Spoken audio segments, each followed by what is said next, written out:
You're listening to the Telltale channel. Don't forget to check me out on all social media: Patreon, Twitter, Teespring, and Etsy. All links can be found in the description or on my website, telltaleatheist.com. As you can see, I'm in a different apartment than usual. That's pretty fucking exciting.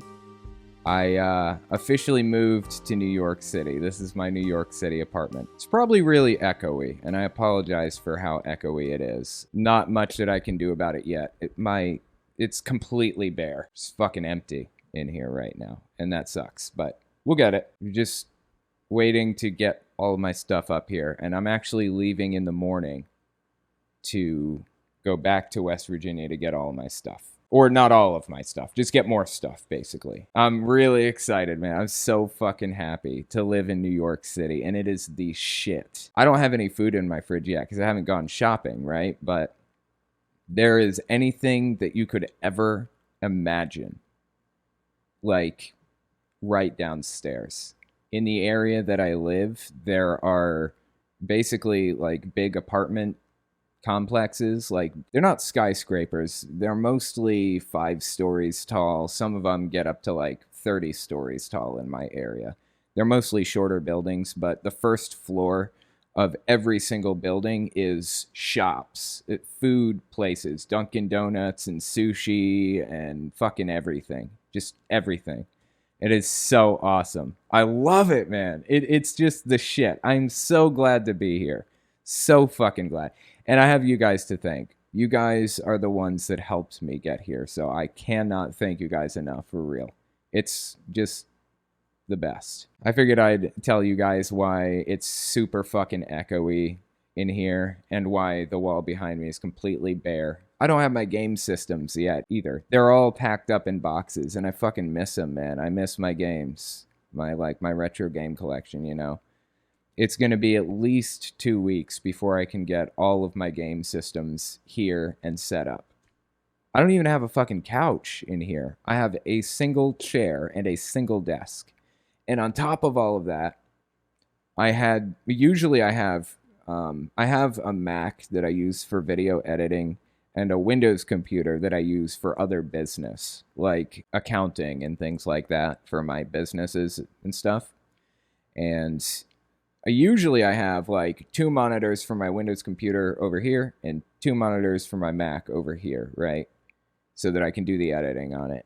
And this apartment is smaller, so I had this 4-monitor mount in my attic that I haven't used in like 5 years. So I pull out the 4-monitor mount and I set it all up. And I put the Mac monitors on top and the Windows monitors on bottom. So when I read articles, I'm going to lay back like this so that I can read it. It's up here. I'm probably going to fix that. I'm not sure I really like the 4-monitor mount. It's too much. I look like a hacker.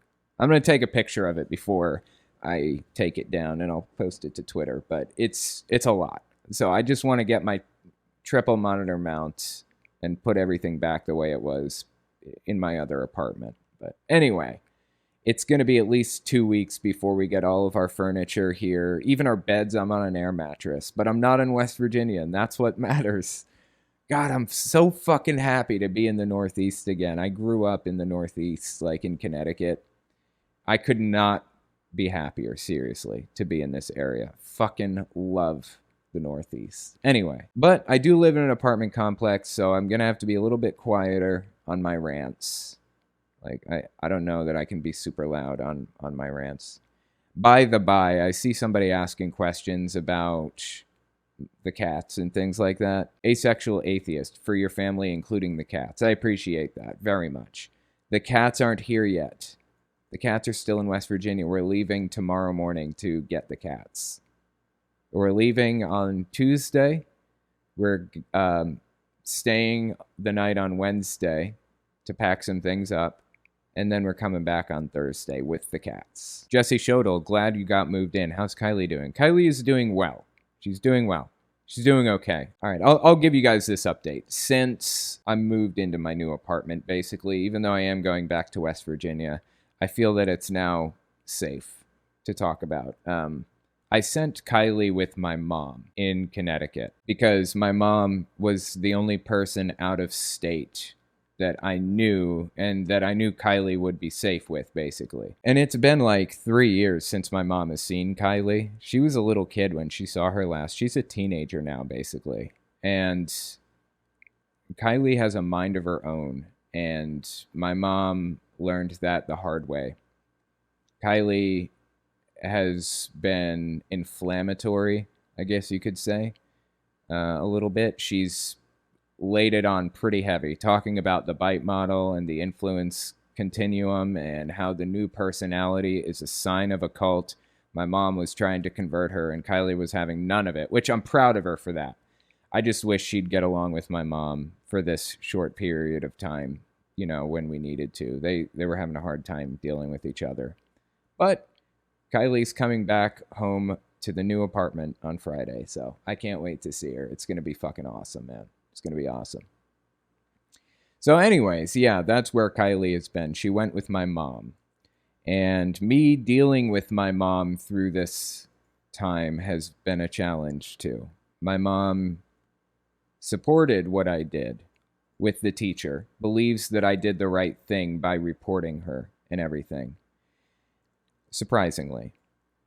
But it's like every other fucking day, I'm dealing with my mom talking shit about apostates and then deciding she can't talk to me anymore about anything except for Kylie. And then she opens up again and she just starts talking and saying, you know, I've got this chair over here if you want to take it to your new apartment. And then she just locks down again. She's like, I'm not talking to you about anything except for Kylie, all over again. It's like this fucking roller coaster, up and down, up and down. Like, pick a fucking side. Either you're gonna talk to me or you're not. It's insufferable. But you know what? She helped me through this by taking Kylie in. So we'll just deal with it, I guess. And Kylie will be back here on Friday for the first time. Hasn't seen the place yet. And we'll have the cats here on Thursday. So it'll be awesome. I can't wait to get the cats and Kylie in here. And I can't wait to get a fucking couch. My God, it sucks not having a couch. Been sitting on the floor and stuff. I got my chair here, but, you know, my girlfriend's been sitting on the floor a lot, even though we brought one of these chairs for her, too. But anyway, so that's the update. That's the teacher update. We will be moved in completely in the next 2 weeks, hopefully. Hi, Owen. This is Meg from Cape Canaveral, Florida, and I had a question for you.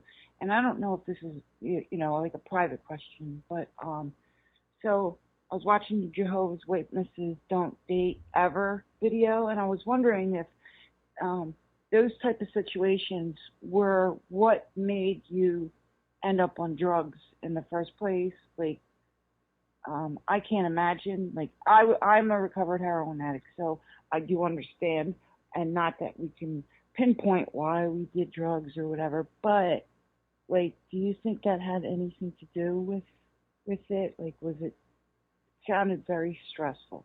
So I was just wondering if the two had anything in common.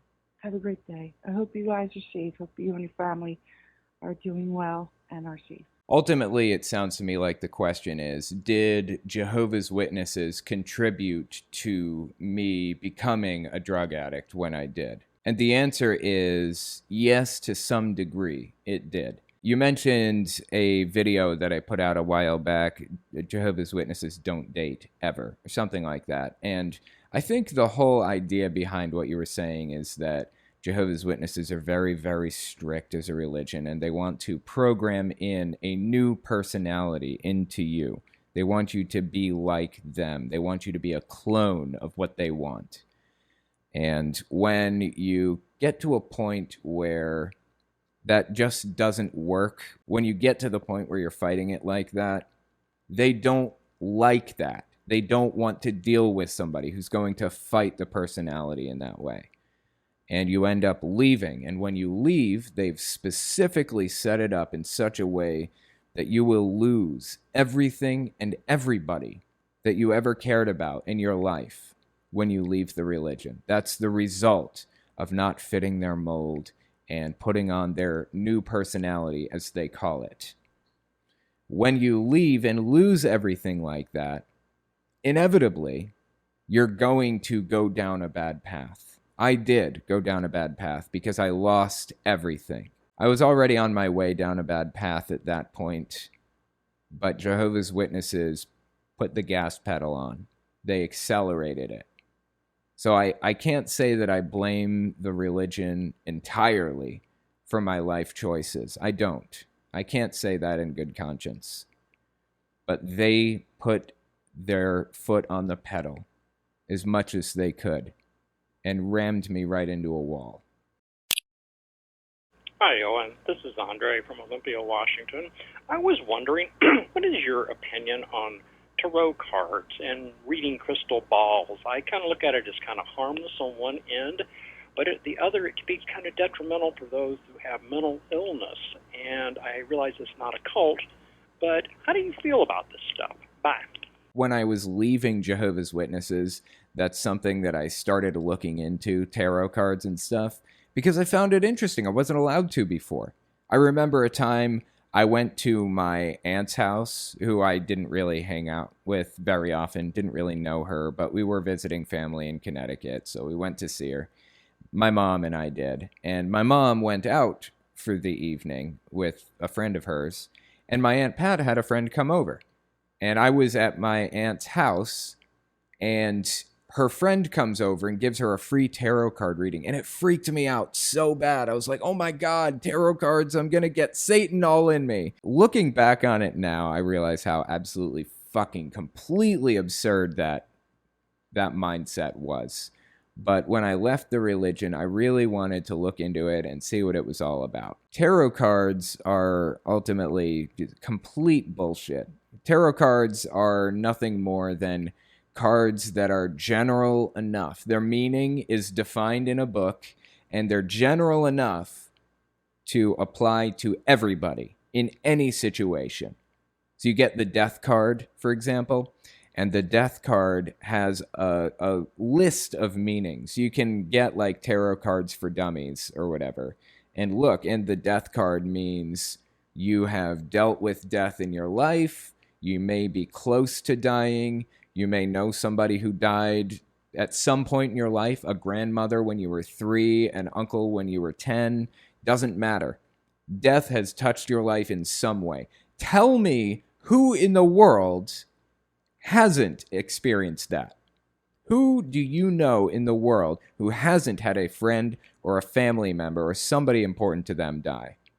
Everybody has. That's the idea behind tarot cards. Make them general enough that they will, no matter what card comes up, it will apply to that person in some way. There's a lot of mysticism around tarot cards too, like you're not supposed to buy a deck. You're supposed to have a deck gifted to you. That's how they work the best and stuff like that. It's just bullshit, man. You know, to some degree, it is fun bullshit. It's kind of entertaining to look through it and see how it all worked and read the history of it. But there are people who take that shit seriously, and it stops being fun at that point. Like, people go to psychics and expect them to fix their lives. That shit is wrong. It really fucks people's lives up sometimes, trusting in this charlatan psychic to give them good advice when they don't know the first fucking thing about their lives. They could be giving them really bad advice, and they'd never know. So in my opinion, tarot cards specifically were entertaining when I was leaving the religion. But astrology and tarot cards and crystal balls and psychics are really fucking harmful. People should be really careful not to fall into this trap of believing it, because it's damaging. Next, we're going to talk about Trump's spiritual advisor, Paula White, and her new role in politics. Give us 30 seconds, and we'll be right back. You're listening to the Telltale Channel. Don't forget to check me out on all social media: Patreon, Twitter, Teespring, and Etsy. All links can be found in the description or on my website, telltaleatheist.com.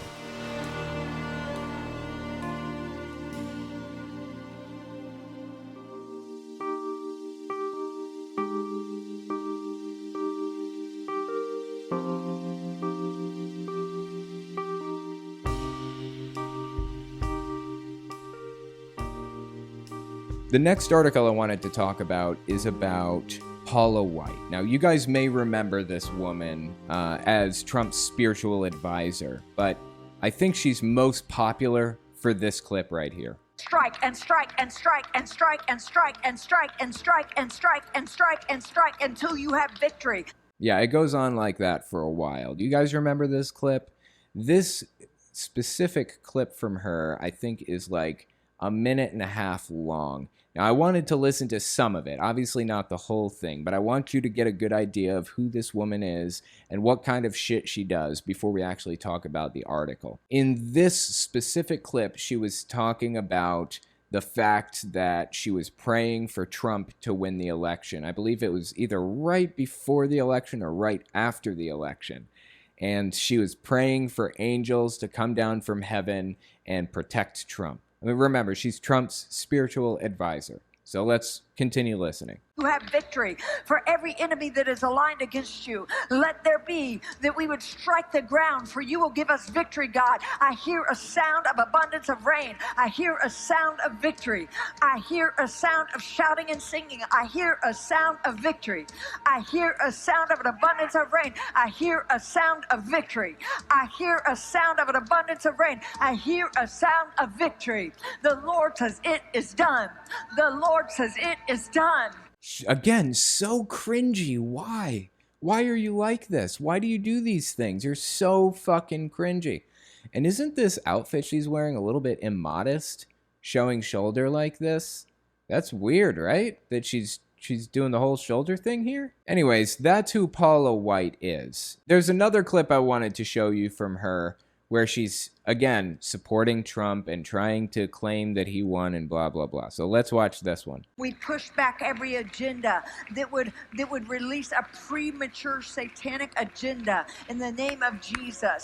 Anything that would be of an antichrist spirit, we break it right now in the name of Jesus. Every antichrist spirit, we break it right now. You know, take a look at this woman's boots. Look at her boots there. You see those? Those are like crazy looking boots. Look, they come up to her knees and they're like stilettos. That's nuts, right? Also, make note of the guy in the background here with a 45 on his shirt. This jersey is a 45. I'm under the impression that he chose to wear this shirt that says 45 for Trump because he was the 45th president. I'm guessing that that's the case because a lot of televangelists were selling their shirts that said, pray for 45, in the style of a jersey like this. My assumption is that he's wearing the shirt for that reason. Anyway, let's keep watching. Every antichrist agenda that is being pushed, we break it, we override it, we overturn it, we overturn it, we overturn it in the name of Jesus. Right now, God, we just declare that you will keep the feet of POTUS in his purpose and his position right now. We stop and we override the will of man for the will of God. We override the will of man for the will of God. We override the will of man for the will. Watch this woman in the bottom right corner here. You can see her wandering around aimlessly in the red shirt here. Watch her wandering around aimlessly while they do this kind of bizarre speaking in tongues / singing kind of thing. Also note this person laying flat on their face on the ground. Will of man for the will of God. We override the will of man for the will of God.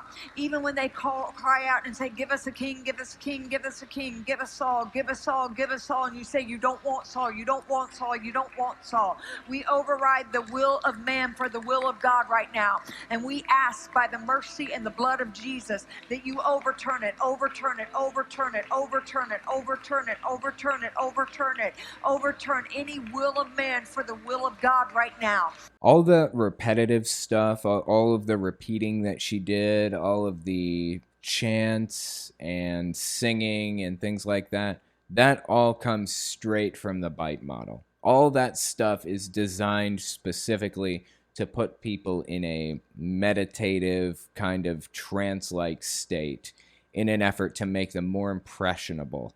You see this a lot in Pentecostal churches, like extreme evangelical Pentecostal churches. You know, they'll sing and they'll dance and clap and get themselves all worked up into this blood frenzy over Jesus. I mean, that's how this stuff works. This is a sign of a cult. So that's who this woman is, Paula White. Now, she's got a new role to play. Like I said, she was Trump's spiritual advisor. And this article on Right Wing Watch, written by Peter Montgomery, the title is Team Trump Launches America First Policy Institute with Paula White leading Center for American Values. So let's give this Right Wing Watch article a read and see what it has to say. American voters rejected former President Donald Trump at the ballot box in 2020, but he and his team are not going away quietly, or at all. As Axios reported Tuesday, a group of Trump administration officials and advisors is launching the America First Policy Institute, which its president, Brooke Rollins, says in a launch video is working to save the soul of this country and continue the transformative changes that happened over the last 4 years. AFPI's website lists at least 17 policy areas, or what it calls centers, quote unquote. 1776, the American child, American freedom, American prosperity, American values, the American worker, American security, education opportunity, election integrity, energy independence, a healthy America. I'm not sure what all of this shit means. Like, I feel like a lot of this is just like the titles are just dog whistling to things that Trump wants people to think about, like this whole election integrity thing. Trump was never interested in election integrity. He was only interested in winning. And if he could use the guise of election integrity to his advantage, then he would. I want election integrity too. Nothing that I've seen Trump do has ever furthered the goal of election integrity. A healthy America, homeland security and immigration, law and justice, media accountability, new frontiers together, opportunity now, second chances. These are the things that Trump always went after, the things that he rode on, or the things that he rode as waves, things that he ostensibly cared about, but never really did anything to further. Guy held complete control of the government, complete control for years. 2 years, Republicans controlled the House, the Senate, the presidency, and the Supreme Court. Every branch of government controlled by Republicans. Every branch for 2 years, 2017 to 2019. And we don't have any of this shit that Trump wanted, apparently. Why not? Was he sitting on his ass the whole time? What happened? Who dropped the fucking ball? Somebody dropped the ball. And after 2019, Democrats only controlled one piece, one half of one branch of the U.S. government, which is the House of Representatives. The Senate, the Supreme Court, and the presidency were still Republican controlled. Why didn't Trump get all of this shit done throughout his entire presidency? Why not? The Center for American Values is being led by Trump's spiritual advisor and former White House aide, Paula White, whose One Voice prayer movement served as a platform for Christian nationalism and an unofficial public relations and campaign arm of the Trump campaign. White regularly denounced Trump's political opponents as demonic. Yeah, that's not uncommon. We hear people doing that constantly. Pat Roberts has a giant fucking list of things that are demonic. It's ridiculous. And I hope to cover it on a main channel video sometime soon. At the January 6th rally from which Trump sent his followers to the U.S. Capitol, White prayed from the stage that God would give rally-goers a holy boldness and that every adversary would be overturned right now in the name of Jesus. She said of Trump, I secure his purpose, I secure his destiny. Ivanka Trump and Jared Kushner are reportedly advising the AFPI, which hopes to double its initial $20 million budget by 2022. The Hill reported that the group plans to move its headquarters from the Virginia suburbs to Capitol Hill, where AFPI would be neighbors with other right-wing groups, including the massive Heritage Foundation, which helped vet Trump's judicial nominees and supported his administration's policies. I'm surprised it's as low as $20 million. I mean, Trump has a lot of money. I mean, he's got... How much does Trump have?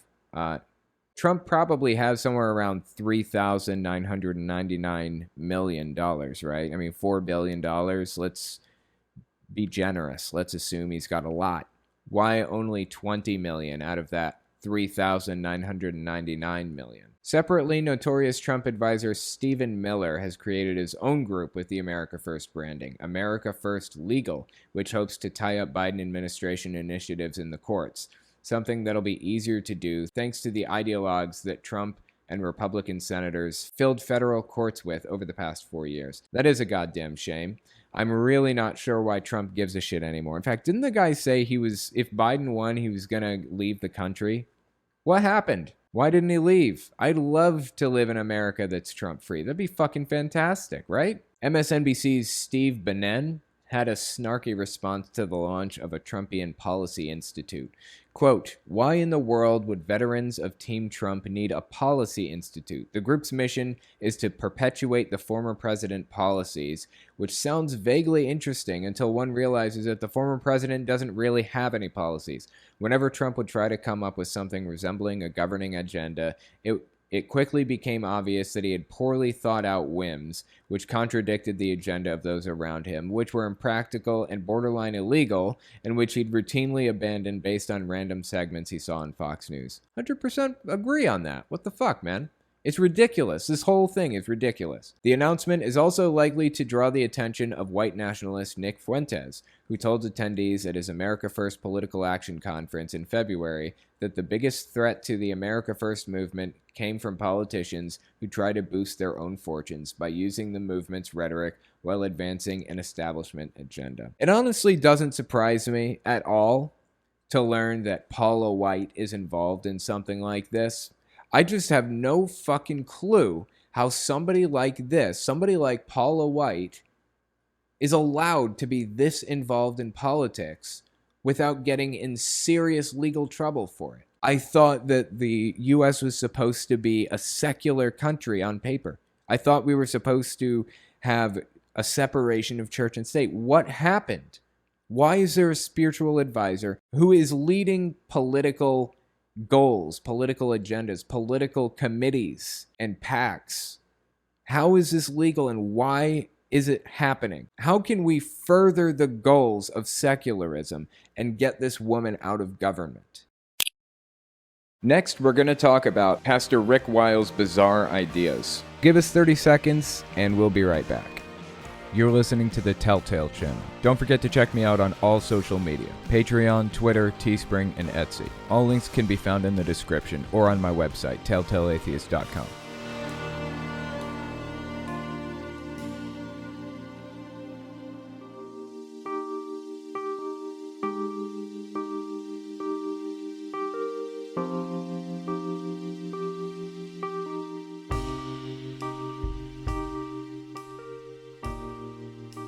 The next article I wanted to talk about is titled "Rick Wiles, a Satanic Zionist Power is Controlling America." This is brand new. This is on the Friendly Atheist website, and it's written by Beth Stoneburner, but the video just came out. Now, we're going to watch the video, but before we watch the video, I wanted to give you guys a little reminder of who Rick Wiles is. It's been a while since I've covered this guy, no pun intended. So let's give this video a watch and see what he had to say. We've reached a point. I mean, I'm a free enterprise person, and I have no ill will towards anybody in their financial success. Hey, you want to be a zillionaire, a quadrillionaire? I don't care, all right? You want to go buy a planet? Go buy a planet. I don't care. But when you use your money and power to change my life, to take away my rights, to try to force things on me that I object to, that I find morally repulsive, when you try to restrict my free speech, when you try to promote population control, you want to pump vaccines into my body. Oh, please, dude. Just lay on all the conspiracy theories, please. Let's have all of them. Needless to say, this guy is a conspiracy theorist. Now, in this segment that we're watching here, what he was actually talking about is he said that he wanted to eliminate billionaires, or he wanted to take their money, all of their money, all of the money that billionaires own. He wanted to take it away from them. Specifically listing Bill Gates, Mark Zuckerberg, creator of Facebook, and Jack Dorsey, creator of Twitter. And he said he wanted to take all of their money, and kind of as an afterthought, just an aside, he's like, you know what, we'll give it to the poor. And he said, I don't want the government to have it. That's terrible. That's a terrible idea. So my question is, who's taking the money if it's not the government? I mean, there's an institution who takes money from people and puts it toward programs that people need. It's called the government. The government takes that money from people and puts it into social programs. It's literally exactly what he's talking about. But that's really the danger behind this rhetoric. This is populism. This is populist rhetoric. This guy is a hard right Republican extremist pastor, televangelist. True News is his TV show. He is very, very extreme hard right. And he's saying things here that I can agree with. I would love it if we could tax billionaires more and spread the wealth around so that the income inequality gap isn't as wide. I would love to see that. Somehow, I have come to the same conclusion as this hard right extremist evangelical, that billionaires should be taxed. Or that we should take the money away, actually. Not that they should be taxed. He doesn't want them taxed. He just wants to take their money. That's what populism is, ultimately. That's the danger. The fact that the left and the right can agree on something, but they agree for completely different reasons, and their ultimate goals are completely different from each other. This is the kind of thing that gets people sucked into like an alt-right pipeline, a neo-Nazi pipeline, that kind of thing. Let's keep watching this clip by Rick Wiles. When you want to change society, you know what? You're my enemy. You're my enemy. And the only way you're able to do it is because you're a billionaire. So then we need to take away your billions. Black and white thinking, us versus them, good versus evil thinking. That kind of mentality is a hallmark of a cult. You find that in every cult from here to Texas. They all have an enemy that they've dehumanized. That is dangerous. Dehumanizing people like that is a step in the wrong direction. Bill Gates, if he was working a job, 7 to 5, if he was going to work like everybody else, Bill Gates wouldn't be doing this stuff, would he? No. This is a reasonably normal clip. Kind of. I mean, he kind of goes off into La La Land a little bit when he talks about pumping vaccines into you and censoring your free speech and all of that other shit. But the real danger here is the populist rhetoric. This next clip, though, this should give you a clear idea of who this guy really is. The quintessential Rick Wiles. Let's watch. Run that video again, and with no audio, okay? We'll talk over it, okay?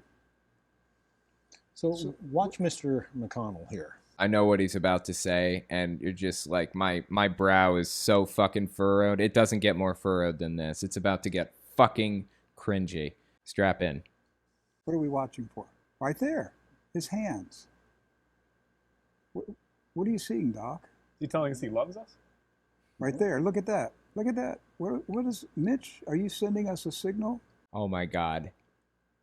Mitch McConnell has his hands, he's kind of putting his hands together like kind of Mr. Burns style, you know. And this dude is reading it as an Illuminati signal. You have got to be kidding me. I'll let our audience decide. What do you think it is? I'll let our audience decide. What do you think it is? Oh my God, dude. These people have no shame. They have no shame. Here he is, and he does it for about a full minute in his presentation here. Is it a Masonic hand sign? Yes, it is. So, and he does it for a good solid minute and a half all the way through this. So this is an embarrassment. These people have no shame. Even if they were on our side, even if they agreed with us, even if they were fighting for the right causes, even if they wanted to increase inclusion, if they wanted to let people compete in the sports categories that they identify with, if they wanted to further gay marriage, make it more acceptable, gay relationships, make them more acceptable, I still wouldn't want anything to do with these people. These people are conspiracy theorists. They believe in violence. They believe in an ends justify the means mentality. That's what these people are all about. Rick Wiles, Greg Locke, Johnny Enlow, Robin Bullock, all of these people, Kat Kerr, They all believe in this ends justify the means mentality. Anything to accomplish our goals. Lying, cheating, manipulating, stealing, violence, whatever it takes, we'll do it. That's the difference between an atheist like myself. That's the difference between me as an atheist and these hard right evangelicals. This isn't a difference of opinion. This is a difference in morals. Are you willing to commit acts of violence to accomplish your goals? I say no. They say yes. It's disturbing. So now that we've given the lead up to who Rick Wiles is, let's watch the video that brought me here in the first place. The reason the ruling deep state of America hates the Russian people and wants to destroy them, it's really at the heart of it. It is the satanic Zionist power that overthrew the Russian government in 1917, did a human blood sacrifice. Okay, now we're exiting reality and entering delusion land all over again. That did not take long. Okay, so he's saying that Jewish people performed a blood sacrifice on an empire, on the Russian Empire? Question mark? Is that what he's saying? In 17, did a human blood sacrifice of the Romanov family. Yeah. Of the Romanov family, okay. A satanic ritual where they slaughtered the Romanovs. Okay. I'm sorry. This is just too fucking much, man. This is too much. This is too fucking much. First of all, I just want to point out Jewish people, by and large, don't believe in Satan because Satan didn't exist in the Old Testament. There is a single mention that people usually bring up when I say that, and it's Job.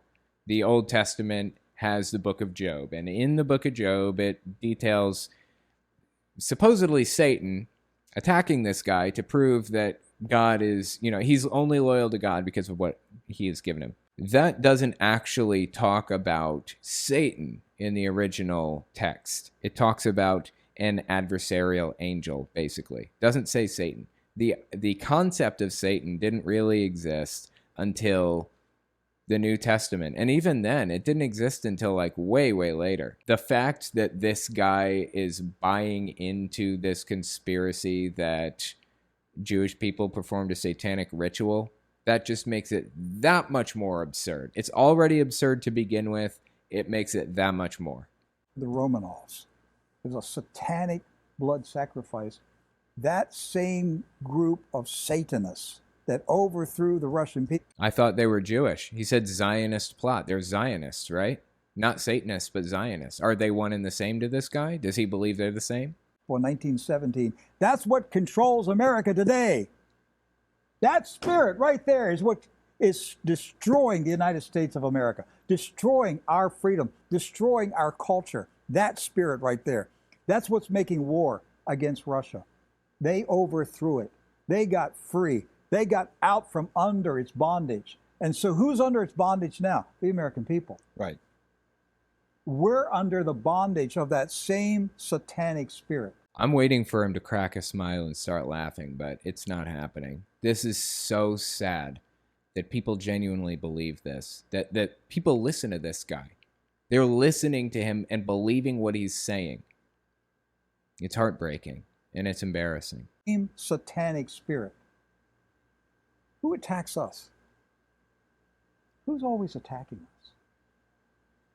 Zionists. The Zionists. Obviously, Zionist is code for Jewish person. According to the dictionary, Zionist is a supporter of Zionism, a person who believes in the development and protection of a Jewish nation in what is now Israel. Zionists are who this guy is attacking. If that's not a dog whistle for being anti-Jewish, I don't fucking know what is. At what point do we start calling these people Nazis? Really? No hyperbole, no joking around. When do we start using that term for these people? In all seriousness, really? There's nobody else attacking me. Zionists. It's not every Jewish person. It's the Zionists. It's the satanic Zionists. They are satanic.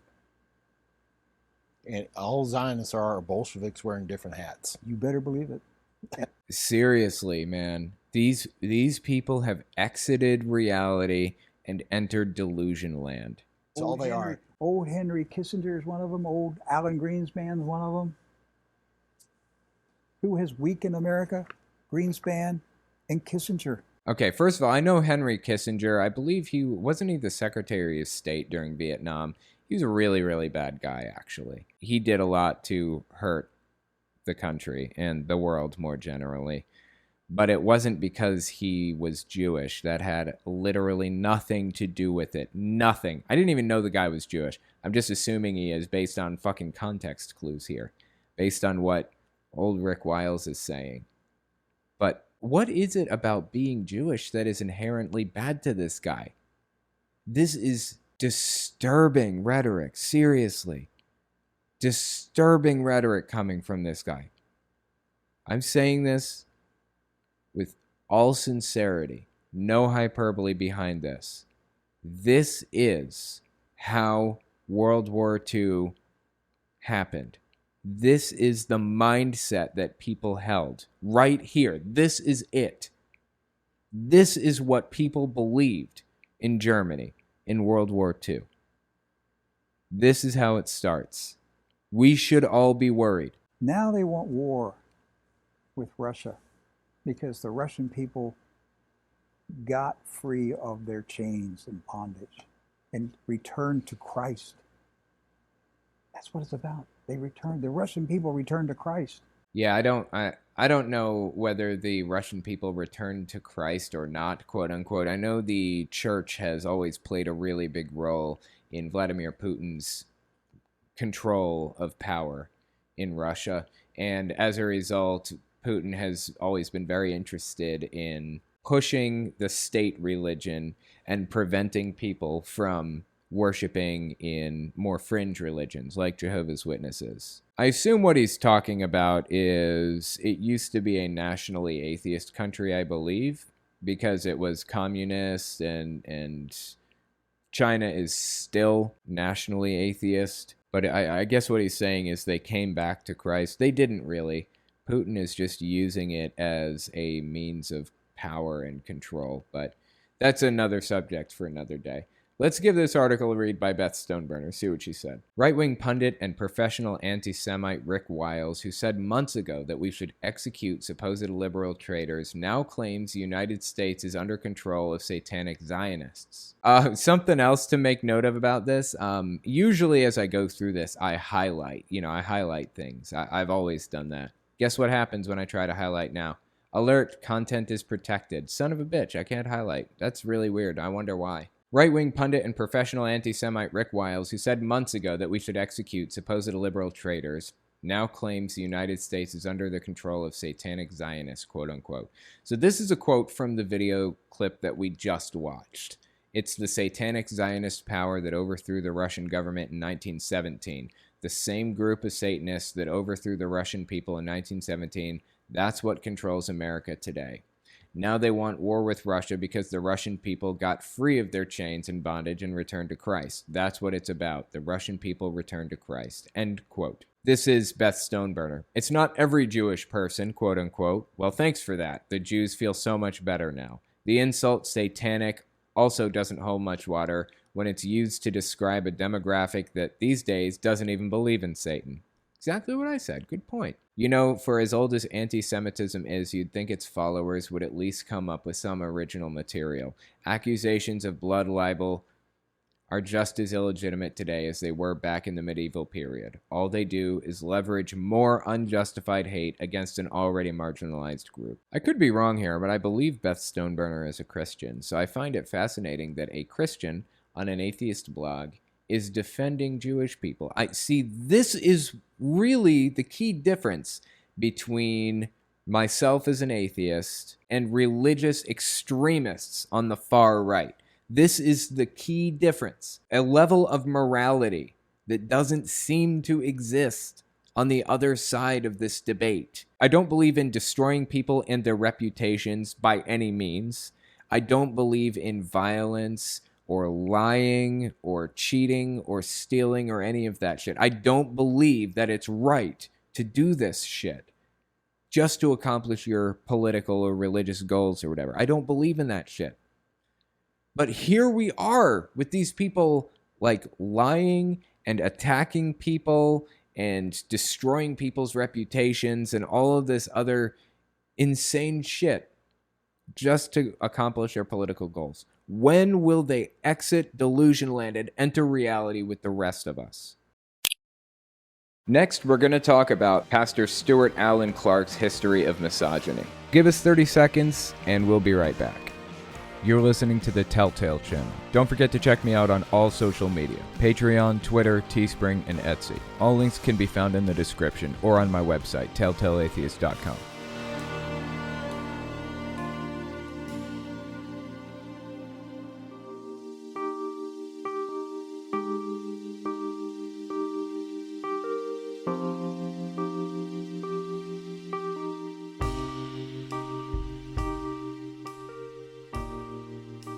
The next article I wanted to talk about is titled, "After Weeks of Silence, the pastor whose sexist sermon went viral is back." You guys remember this guy from this clip, right? And ladies, here's the thing you need to know about men. Don't give him a reason to be like this distracted boyfriend. You hear me? Don't give him a reason to be looking around. Hello? You remember that guy? Famous for saying some real questionable shit about women and relationships, giving really questionable relationship advice. Well, he's back. I figured what we'd do is we'd take a look at this clip one more time, then we'll listen to this guy break his silence on the subject. So let's watch this clip. Looking around. Hello?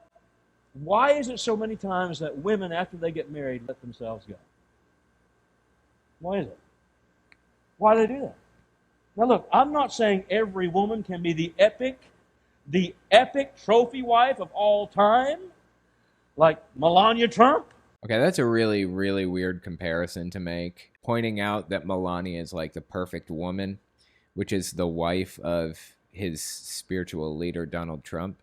That's just really, really strange. That's just really fucking odd to me. Why would you even go there? Why would you do that?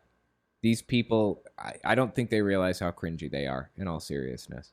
In all fairness, I don't think I realize how cringy I am either, so I'm probably fucking really cringy sometimes. I have no idea. Trump? I'm not saying that at all. Not most. Look at this shit. The guy had his slides lined up. This is a picture of Melania. He planned out this sermon. This is something that he was ready to go into, right? I mean, that's what it seems like. This wasn't off the cuff. He's got a slide of Melania Trump right here. He must have known he was going to be talking about this day. It can't be trophy-wise, but you know, like her, maybe a participation trophy. I don't know, but all I can say is not everybody looks like that. Amen. Not everybody looks like that. But you don't need to look like a butch either. But you say, how can I do that? Oh, I'm so glad you asked that question. You hearing this guy? What went through his head to make him think that it was a good idea to say some of the shit that he said?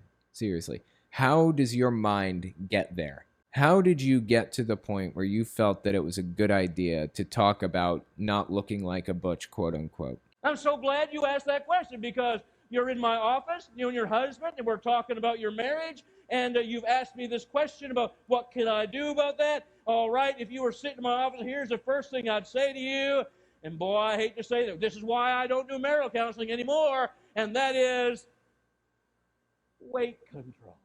He's talking about being in a marriage counseling situation where he's counseling people on how to improve their marriage. And his answer is weight control. If you're in a situation where your marriage is crumbling, your marriage is completely falling apart, it's not because of weight control. And if it is, you're a piece of shit. If your key complaint about somebody is driving you to break up with them, to divorce them, is weight control, I have a problem with that.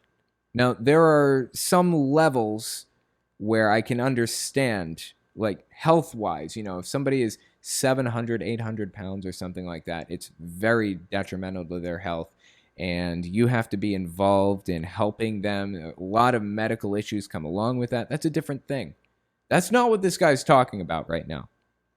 This guy is unironically giving the advice that women just need to lose weight to improve their marriages, thus putting the onus on the women. It's their responsibility to keep the relationship going, their responsibility to keep it healthy. So how important is this? Let me tell you something. I have a friend. He has put a divorce weight on his wife. That's how important this is. It shouldn't be that important. It should not be like that. If you would put a divorce weight on your wife, maybe you don't deserve the wife in the first place. If you would divorce your wife and tear your family apart, tear your children's lives apart, because your wife hits 195 pounds instead of the 180 that she's usually at, you have deeper problems to deal with. That's just fucking wrong. I wanted to give you guys that little reminder of who this guy was. Now, as it turns out, that wasn't his first rodeo. I wondered if that was all off the cuff, if that was just him talking shit one day at church, right? But then I thought to myself, he had this slide of Melania. He had to have this sermon lined up and planned out from the beginning, right? I mean, the slide was in there. He had his whole PowerPoint all set up. Not just that one, but this slide too. This meme, the guy looking back and the girlfriend holding his hand, getting upset and all that. He had this shit planned out. He knew what he was going to say. This is not off the cuff, right? Let's read the article and see what it says. Article is written by Hemant Mehta on the Friendly Atheist website. Title is After Weeks of Silence, the pastor whose sexist sermon went viral is back. Pastor Stuart Allen Clark of First General Baptist Church in Malden, Missouri, has issued his first public statement in months after becoming the poster child for misogynistic Christian leaders everywhere. Back in February, Clark delivered a sermon saying women needed to lose weight to prevent their husbands from straying, as if it's their fault, and they should emulate Melania Trump, whose husband, by the way, strayed repeatedly, that women don't need to look like a butch, quote unquote, and that a friend of his put a divorce weight on his wife. Those were just some of the lowlights. That clip soon went viral, and Clark's sermon began circulating around the world. Making matters worse, it turned out that it wasn't even a one-time problem. Another sermon excerpt from 2 years ago showed Clark saying many of the same things, including the notion that physical beauty is within the reach of every woman, by which he means skinny and nothing else, and more criticism of women who look like butch, quote unquote. I actually ended up getting my hands on the clip, so let's watch some of it. Well, man, if I was a woman, I'd want to be beautiful. I think that's what every woman desires to be, is to be beautiful. What a bizarre clip, what a bizarre, PowerPoint slide to have, right? Man, if I were a woman, I'd want to be beautiful. What a strange clip to put into a PowerPoint. And I wouldn't want to just be beautiful, I'd want to be hot, that's what I'd want to be. So let me ask you this. I've been wondering this for years. If beautiful women from the South are called Southern Belles, does that mean beautiful women from Mexico are called Taco Bells? I mean, is that what that means? What's wrong with this guy, honestly? And I said that to say this. There's not a man alive that doesn't want a beautiful woman on his arm. Or a woman he considers beautiful on his arm. I'm just telling you the truth. That's the way we're hooked up. I'm kind of gender fluid today. I'm going to bounce back and forth, so please bear with me. I'm sorry, you're gender fluid today. I'm bouncing back and forth. What does that mean? What is he even talking about? I don't understand. What's he getting at? Not a man alive. And so if I was a woman, I wouldn't mind being arm candy. That's okay. I wouldn't mind being a dish or a doll, a babe. I wouldn't mind being all that. I wouldn't mind having an hourglass figure either, like 36, 24, 36. Wouldn't mind being that. I wouldn't mind having a 0 to 4 dress size. That would be something maybe that I would think that's beautiful, but I'd also want to be a natural blonde. What a scumbag, dude. I'm sorry. The whole point here is that this isn't a new thing. This wasn't off the cuff. The guy has been saying this kind of thing for years. I mean, needless to say, dude is a scumbag. Seriously. What other word can you use for somebody like this? Anyway, let's get back to the article. This is Hemant Mehta speaking. On March 2nd, the deacon ministry team at First General Baptist Church put out an extremely brief statement on their website. It said, Pastor Stuart Allen Clark has taken a leave of absence and is seeking professional counseling. That's interesting. Professional counseling, huh? I couldn't tell you how serious that statement was when they released it. A leave of absence was necessary, sure, but it wouldn't help if Clark held on to those same awful sexist beliefs. It would help if he wasn't in the position of power where he's spreading these shitty ideas to other people from a position of authority. It would help in that situation. Professional counseling was good too, but not if Clark was going to see some faith-based counselor who told him his beliefs were biblically sound but needed to be delivered with more grace. The public was never told who Clark was seeing, what his rehab looked like, or anything else for that matter. In fact, they locked down their entire social media presence. I remember when this happened, because from what I know, I believe that the church that he was a pastor of, I think that he was like the leader of the church. I think he had to answer to like a general conference or something like that. But I feel like I remember reading, correct me if I'm wrong in the comments, because it very well could be. I feel like I remembered reading that the church leaders had no recourse. It was his choice whether he came or went in that church. I guess the deacon ministry team decided that it was too bad. The press was too bad on this, and they were going to have to force him out no matter what it took, apparently. At least that's what they're saying, whether they actually did or not. Let's keep reading. The public was never told who Clark was seeing, what his rehab looked like, or anything else for that matter. In fact, they locked down their entire social media presence. Their Facebook page was shut down. They stopped streaming any of their services on YouTube. Their archive of past sermons was removed from Vimeo. They made their Twitter account private. Clark disappeared from the internet almost entirely. Even the church's usual hashtags, like IGB Malden, had no hits, suggesting to me that church members were either told not to use them or that the church stopped meeting. Holy shit, that's a big deal. That finally changed last night. I wish I could tell you I know this for reasons that don't involve obsessively checking their social media pages every single day for the past several weeks, because I figured this was coming.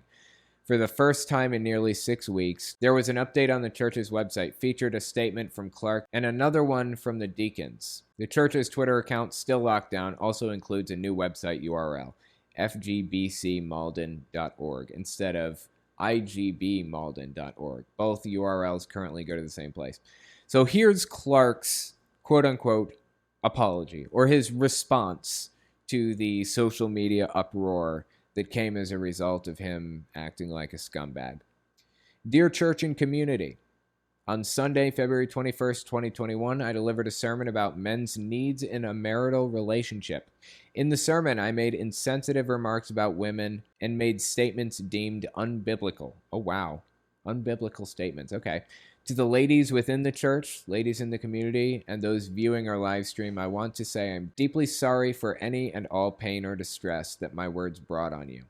I want to say to the church that I'm truly sorry that I embarrassed you. I have no one else to blame but myself, and I own the hurt I have caused to both people inside and outside the community. Okay, fascinating. So right now he's addressing the people who put pressure on him, basically. This is who inspired the change in the first place. This is who inspired the apology.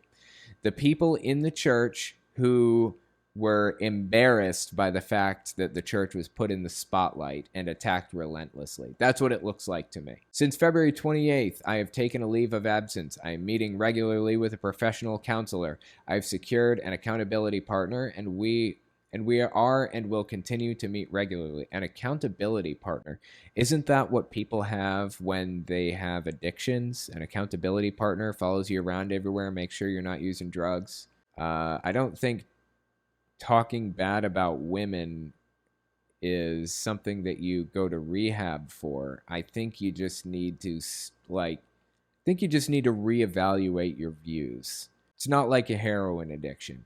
I recognize and understand that what I said was imprudent and discourteous. I sincerely ask for your forgiveness and to be restored as your pastor. I genuinely believe this is the best way forward. Sincerely yours and his, Stuart Allen Clark. Wow. So he was removed from being a pastor completely, and he's trying to get his job back. Fascinating. So it's been 6 weeks or something, I think he said. and now he's asking for his position back. Very interesting.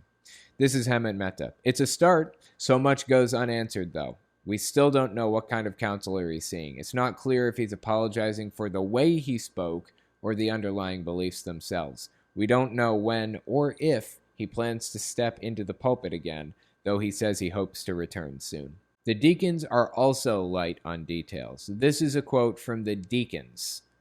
This is the deacons' response to everything. We, the deacons of the First General Baptist Church of Malden, Missouri, offer this unreserved apology to our congregation, our surrounding communities, our denomination, and the followers of Jesus Christ everywhere. Wow, they honestly realize how serious this was. Like, this really caught fire on social media. As deacons, we became complacent. We accepted God's blessings toward our church as signs of his favor without adequately attending to our responsibility that the complete principles, truths, and love of Christ are presented from our church's pulpit. We bear the blame for not offering our pastor counsel, correction, and restoration when errors or inappropriate content was presented. We are called to model Christ's love through forgiveness and restoration toward our pastor. This is our goal, and we encourage the congregation toward the same love and forgiveness. We should all pray for the unity and harmony of our body, that we could advance the cause of Christ in our own lives, in the life of our congregation, and in the lives we are called to witness in the surrounding communities. Let us all trust Christ that he will accomplish his purposes for the glory of his kingdom. End quote. This is Hemet Mehta speaking again. It's clear that the church's leaders want Clark to return to the pulpit. What they won't say is what Clark did wrong. Again, was the problem his language or his beliefs? Because if those beliefs don't change, this church is still going to have problems in the future. There's absolutely no indication anyone running this place has learned anything over the past 6 weeks. It sounds like they're just hoping the scrutiny has subsided and the public's attention is elsewhere. There's also no acknowledgement from Clark or from the deacons that these problems have been going on for years. So are they half-heartedly apologizing due to all the bad publicity? Of course, because they don't seem to realize they've been allowing this misogyny to represent their church long before they became synonymous with it. For what it's worth, the church's social media accounts are still offline as I write this. It's not clear when Clark will be preaching again, but it could be as soon as this weekend. Portions of this article were published earlier. I have to say, I get the impression from this whole thing, I think the guy doesn't have a job except for pastor. He has no skill set, no value to the community in any way, shape, or form, except as a pastor, which to me means no value at all. I mean, he's not offering a service that offers any good to the public in any form at all, as far as I'm concerned. In fact, he's actively damaging the public. As far as I can tell, it seems like this guy is just trying to get his job back as pastor because he has no other choice. What's he going to do? Work at Starbucks or McDonald's? This is his life. This is his career. And that's exactly why the Clergy Project exists. I don't know if you guys are aware of the Clergy Project, but I think it was started by Richard Dawkins. Problems with Richard Dawkins aside, the Clergy Project is something that needs to exist. I'm glad that it exists because I certainly didn't realize until hearing about the Clergy Project that pastors are full-time employees of the church. And like Catholic priests or whatever, they put these people in church housing that's owned by the church. They live in the church house and the church pays their salary to be a pastor. What skill set do they have? What do they do if they stop believing? Nothing. They have no choices left. They have nothing to do. They have to start from zero. Like most people start at low-level, like entry-level jobs in their early to mid-20s, work their way up through their 30s and their 40s, and become skilled laborers with experience. That's usually how the workforce operates. Don't get me wrong, it doesn't always operate that way. And we do have older people in entry-level jobs, and that is a problem that needs to be resolved. But when you're a pastor at, say, 50 years old. I don't know how old this guy is. I'm guessing he's probably in his mid-40s, actually. Say you're 45 years old, and all you've ever done is pastor a church. You have no skills, and this church has provided a standard of living for you. Say you make $3,000 a month working for this church. What is that? 3 times 12 is about $36,000 a year. Respectable, right? It's a respectable income. And on top of that, the church pays for your housing. They put you in church housing. So you don't even have to pay rent or utilities. And it's tax deductible because you're a religious leader. That's decent fucking money. I have to say, that's decent money. What entry-level job are you going to be able to get where you're making that kind of money? None. They don't exist. The entry-level job does not exist. It's going to allow you to maintain your living, your lifestyle. Now, you could take a massive pay cut, cut that in half at least, and you're paying taxes, and get an entry-level job working at McDonald's or something in your 40s, mid-40s. Or